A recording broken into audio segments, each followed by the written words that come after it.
Hello students, लागत लेखांकन की इस कक्षा में हम बात करेंगे आज बाय प्रोडक्ट्स एवं जॉइंट प्रोडक्ट्स की। बाय प्रोडक्ट्स यानी उप उत्पाद और जॉइंट प्रोडक्ट्स यानी सह उत्पाद। पहले हम बात करेंगे उपोत्पाद अथवा गौण उत्पाद की। कई उद्योग इस प्रकार के होते हैं जिनमें प्रमुख उत्पाद के साथ साथ अन्य उत्पाद भी निर्मित हो जाते हैं, जो गौण उत्पाद वह सह उत्पाद की प्रकृति के हो सकते हैं।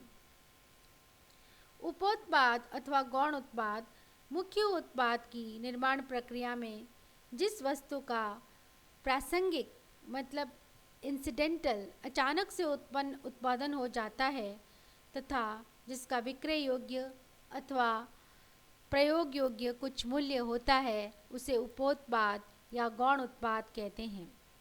इसके उदाहरण जो है वो इस प्रकार है, जैसे उद्योग है तेल शोध उद्योग है। इसका प्रमुख उत्पाद तो होगा शोधित तेल, रिफाइंड ऑयल। लेकिन जो गौण उत्पाद हो जाएंगे, इसके जब तेल का उत्पादन होगा तो उसके साथ साथ अन्य गौण उत्पाद भी उत्पन्न हो जाएंगे जिनका मूल्य बहुत कम होता है, जैसे सल्फर, बिटुमन, रासायनिक खाद इत्यादि। जैसे डेयरी उद्योग है तो उसमें जो मेन उत्पाद है, प्रमुख उत्पाद है, वो हो जाएंगे मक्खन, पनीर। लेकिन इसके साथ साथ जब मक्खन बनाएंगे तो छाछ और मट्ठे भी उसमें उत्पन्न हो जाएंगे जिनका जो मूल्य है वो बहुत कम होता है। जैसे साबुन निर्माण उद्योग होता है, उसमें प्रमुख उत्पाद तो क्या होगा, साबुन, पर उसके साथ साथ जो गौण उत्पाद है वो ग्लिसरीन उत्पन्न हो जाएगा। जैसे चीनी उद्योग है तो उसमें प्रमुख उत्पाद तो चीनी होता है और गौण उत्पाद सीरा उत्पन्न हो जाएगा। उसके बाद जैसे कोक निर्माण उद्योग है तो प्रमुख उत्पाद तो कोक हो जाएगा, परंतु जो गौण उत्पाद है वो गैस, डामर, बेंजोल इत्यादि उत्पन्न हो जाएंगे। जैसे रुई का उत्पादन है तो प्रमुख उत्पाद रुई हो जाएगी और जो गौण उत्पाद है वो बिनोला हो जाएगा। तो इस संबंध में यह महत्वपूर्ण है कि एक उद्योग का प्रमुख उत्पाद दूसरे उद्योग का गौण उत्पाद भी हो सकता है, जैसे कि गैस निर्माण में गैस मुख्य उत्पाद तथा कोक उपोत्पाद होगा। अब इनका लेखा कैसे किया जाए, इसका अकाउंटिंग ट्रीटमेंट क्या होता है। तो जहाँ गौण उत्पाद का मूल्य बहुत ही कम होता है तो उसके विक्रय से प्राप्त राशि का लेखा दो विधियों द्वारा हम कर सकते हैं। इस प्रकार प्राप्त मूल्य को लाभ मानकर लागत लाभ हानि खाते में क्रेडिट कर दिया जाए और मुख्य उत्पाद की प्रक्रिया लागत को इस राशि से प्रभावित न होने दिया जाए, अथवा इस प्रकार से प्राप्त वास्तविक राशि प्रक्रिया खाते में क्रेडिट कर दी जाए जिससे मुख्य उत्पाद की सही लागत ज्ञात की जा सके। तो ये जो अभी आपको बताई है इस रीति का प्रयोग हम अधिकाधिक रूप से करते हैं। जहाँ गौण उत्पाद का मूल्य अधिक होता है तो ऐसी स्थिति में इसकी लागत ज्ञात करने की समस्या उत्पन्न होती है। तो उनके पृथक होने के बिंदु तक के समस्त उत्पादन संबंधी संयुक्त व्यय सर्वप्रथम मुख्य उत्पाद खाते में डेबिट किए जाते हैं। इसके पश्चात गौण उत्पाद की लागत में इन व्ययों का अंश किसी भी उचित आधार पर ज्ञात कर मुख्य उत्पाद खाते को क्रेडिट कर दिया जाता है और उत्पाद की लागत में यह राशि सम्मिलित कर दी जाती है। अब हम बात करेंगे सह उत्पाद अथवा संयुक्त उत्पाद की, जिसको हम कहते हैं जॉइंट प्रोडक्ट्स। कभी कभी एक ही प्रक्रिया द्वारा एक ही सामग्री से एक से अधिक उत्पाद समान महत्व के,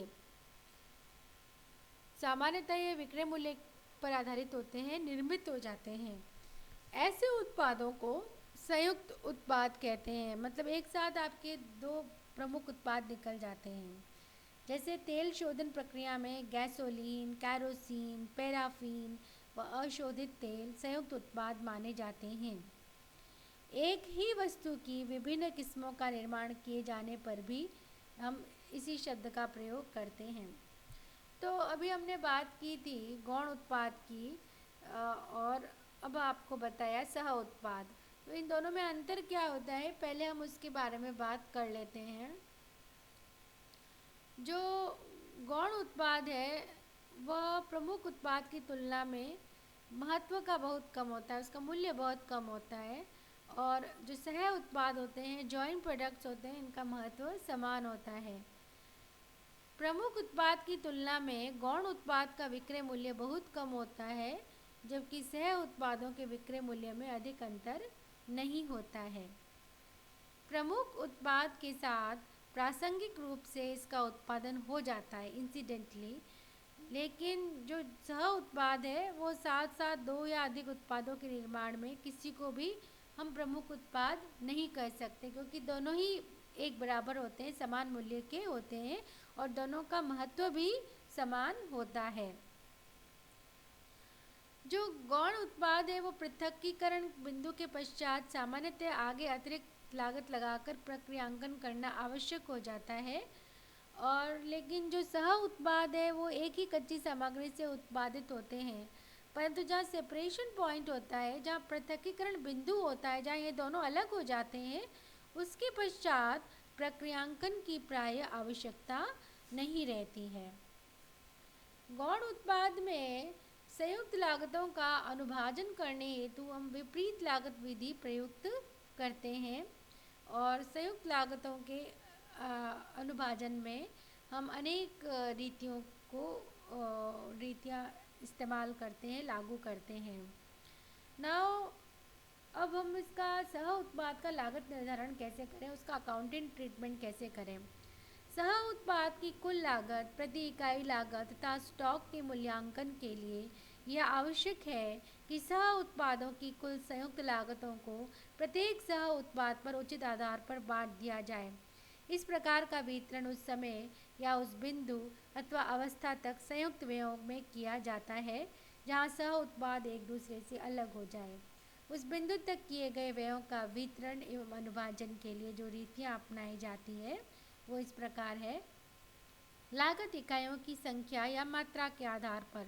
इस रीति के अंतर्गत संयुक्त व्ययों का प्रत्येक सह उत्पादन की निर्मित इकाइयों की संख्या या भार तथा पौंड, टन, गांठें आदि के अनुपात में अनुभाजन कर दिया जाता है।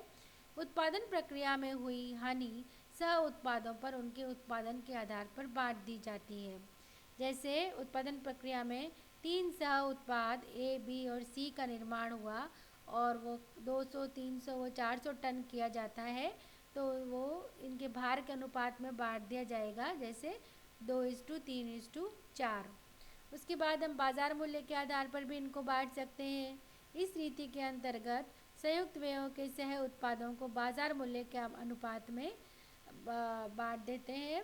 जैसे विभाजन बिंदु पर सह उत्पादों के बाज़ार मूल्य, या आगे और प्रक्रियांकन द्वारा पूर्व निर्मित होने पर सह उत्पादों का बाज़ार मूल्य। औसत इकाई लागत के आधार पर भी बांट सकते हैं। इस रीति के आधार पर कुल संयुक्त लागत में समस्त सह उत्पादों की संख्या या मात्रा का भाग देकर प्रति इकाई की लागत ज्ञात कर ली जाती है। इस प्रति इकाई लागत के आधार पर प्रत्येक सह उत्पाद की कुल उत्पादित इकाइयों के गुणा करके उसकी लागत का निर्धारण किया जाता है। उसके बाद हम इसको सर्वेक्षण के आधार पर भी बांट सकते हैं। इस रीति के अनुसार प्रभावकारी तथ्यों को ध्यान में रखते हुए विस्तृत सर्वेक्षण करके प्रत्येक सह उत्पाद को उनके महत्व के अनुसार प्रतिशत मूल्य दे दिया जाता है। इन प्रतिशत मूल्यों के आधार पर ही उनके अनुपात निर्धारित कर दिए जाते हैं और इन अनुपातों के आधार पर ही संयुक्त व्ययों का अनुभाजन किया जाता है और इन अनुपातों से संबंधित प्रभावकारी घटकों में परिवर्तन के साथ आवश्यक संशोधन कर दिए जाते हैं। तो इस प्रकार आज की कक्षा में हमने पढ़ा कि गौण उत्पाद क्या होते हैं या उपोत्पाद क्या होते हैं, सह उत्पाद क्या होते हैं और उनका लेखांकन कैसे किया जाता है, उनका अकाउंटिंग ट्रीटमेंट कैसे किया जाता है, उन सह उत्पादों को हम किस प्रकार के आधार पर बांटते हैं। आशा है आपको समझ में आया होगा। धन्यवाद।